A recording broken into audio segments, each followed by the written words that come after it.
কে বলেছে শাড়ি শুধুমাত্র একটা ট্র্যাডিশনাল ওয়্যার যেটাতে কোনো স্টাইলিং হয় না? এই স্টিরিওটাইপ কথাবার্তাগুলো ভাঙার জন্য আমার ছোট্ট একটা নতুন উদ্যোগ।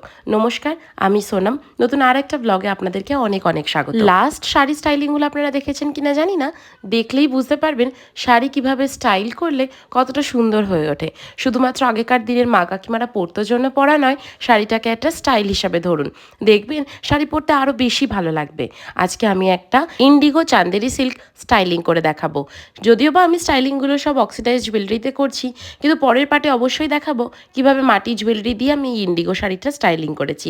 তো যাই হোক, শাড়ি স্টাইলিং করব আর মেকআপ করবো না, এটা তো কখনোই হতে পারে না। তাই আমি ডে টু ডে বেসিসে যেরকম মেকআপ করি ঠিক সেরকম একটা মেকআপ করেছি। আমাকে একজন বলেছে মেকআপের একটা টিউটোরিয়াল দিতে, অবশ্যই দেবো, স্টে টিউনড। জাস্ট কনসিলার দিয়ে কনসিল করে সেট করে আইজে একটা শিমার লাগিয়ে কাজল লাগিয়ে লিপস্টিক, এবং আমি নতুন অ্যাড করেছি একটা লিপ গ্লস। যেহেতু নিউড লিপস্টিক পরছি তাই গ্লস দিলে দেখতে বেশ সুন্দর লাগে। তারপর আমি অক্সিডাইজে জুয়েলারি পরেছি। অবশ্যই জুয়েলারি পেজের লিঙ্কটা আমি ডেসক্রিপশানে দিয়ে দেবো, আপনারা চাইলে সেখান থেকে জুয়েলারি পারচেস করতে পারেন। শাড়িটা আমি যার কাছ থেকে পারচেস করেছি তার ফোন নাম্বারটা আমি অবশ্যই ডেসক্রিপশানে মেনশন করে দেবো।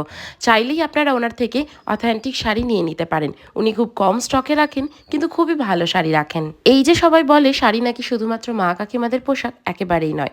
একটু লিবারেল হয়ে ভাবুন তো, শাড়ি কিন্তু নানা রকমভাবে স্টাইল করা যায়। যে কোনো ধরনের আপনি পরতে পারবেন, যে কোনো পরিস্থিতিতে পরতে পারবেন। তো যাই হোক, আজকের ব্লগ এই অবধি। আমার ব্লগগুলো দেখার জন্য অসংখ্য ধন্যবাদ। সাথে থাকুন।